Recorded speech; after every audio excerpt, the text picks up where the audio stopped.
10th of June, 1912. The local town marshal came and went to the house, and he found two girls in the northwest bedroom over here, their heads chopped off with an axe, and found husband and wife, Joe and Sarah Moore, and then in the south bedroom, the four children. All of them were apparently asleep when they were struck. The killer had picked up an axe in the backyard. All the victims were hit in the head from the chin up.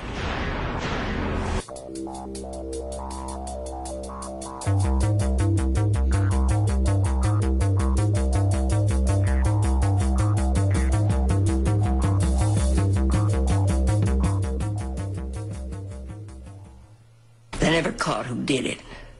But there was that photograph that was taken the day before. He was a stranger.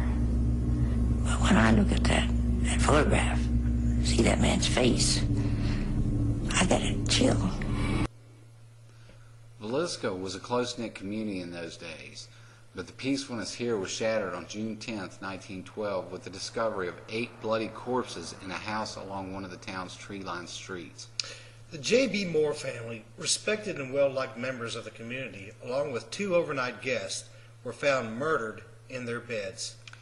And now, more than 90 years later, the crimes remain unsolved. What happened on that dark night in Villisca? And what occurred to cause at least some of the spirits of this terrible crime to stay behind in this world?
It was a warm evening in the southwestern Iowa, and the town of Villisca stirred quietly in the gloom of the setting sun.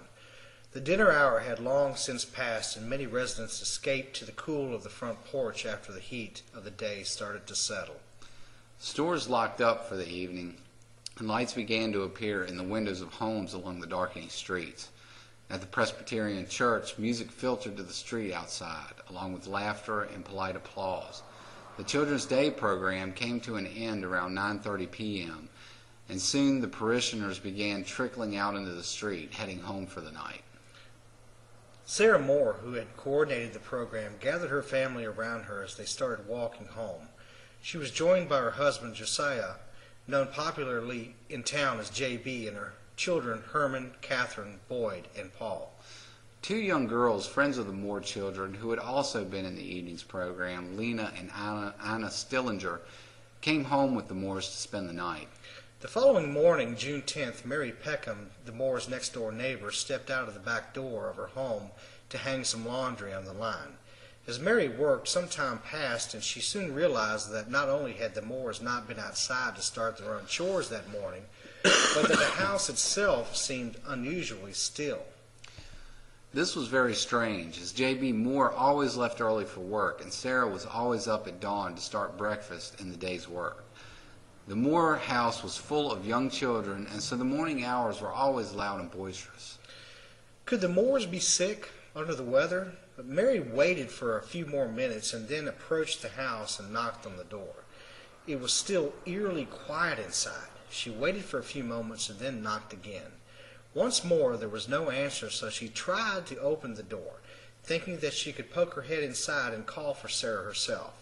She pulled on the door handle, though, and found that it was locked from the inside. Mary did go out to the small barn behind the Moore house and let the chickens out into the yard. She felt it was the least she could do to help Sarah, who she was convinced must be under the weather. After she let out the chickens, Mary went back into her own house, but the more she thought about the silent home next door, the more she worried. Finally, when she could stand it no more, she couldn't get an answer from anyone in the house, she placed a telephone call to J.B.'s brother, Ross Moore, and he promised to come over as soon as he could. This was the first step in what would turn out to be one of the most bungled criminal investigations of the era. Yep. When Ross Moore arrived at the home of his brother, he was met by Mary Peckham, the next-door neighbor, who had continued to try to get someone in her neighboring house. Ross tried the door himself and then leaned up to peer into a bedroom window. It was too dark to see anything, so he returned to the door, banging on it and shouting for his brother and sister-in-law. There was still no answer, so he produced his own set of keys and looked through the ring until he found the one that was supposed to open the front door. As he pushed and pushed open the door, Moore stepped into the parlor with Mary Peckham behind him. Moore looked around, seeing no one in the kitchen. He called out, but there was still no answer. So on the opposite side of the parlor was a doorway that went into one of the children's bedrooms. He carefully opened the door and looked into the room. He nearly cried out when he saw 2 bloody bodies on the bed and dark stains on the sheets themselves. A scary sight. But Moore never even looked to see who was lying there. He ran back to the porch and shouted for Mary Peckham to call the sheriff. Someone had been murdered. The city marshal, Hank Horton, arrived a short time later and searched the house. The 2 bodies in the downstairs bedroom were Lena Stillinger, age 12, and her sister Ina, age 8. They had been murdered. The remaining members of the Moore family were found in the upstairs bedrooms. Every person in the house had been brutally murdered, their skulls crushed in with an axe. I can't believe that, man. I'll tell you, for that to happen back then. The victims included Josiah Moore, age 43, Sarah, his wife, age 44, Herman, 11, Catherine, age 10, Boyd, age 7, and Paul, age 5, and the Stillinger sisters, Lena and Ina, in the downstairs bedroom. Almost as soon as the murders were discovered, the news of the massacre traveled quickly throughout Villisca. As friends, neighbors, and curiosity seekers descended on the Moore house, the town's small police force quickly lost control of the crime scene. It has been said that literally hundreds of people walked through the house, staring at the bodies, touching everything, and even taking souvenirs, before the Villisca National Guard unit arrived at noon to close off the scene and secure the home for state police investigators to do their jobs. It's easy for us now to blame this disastrous mismanagement on local police officers, but in 1912, such a crime still would have been much more difficult to solve than it would be today. At that time, fingerprinting was still a new idea. Crime scene photographs were rarely taken, and DNA testing would be unimaginable for even decades to come. So as though, any evidence left in the house was very much destroyed, and thanks to this, the murders remain unsolved to this day.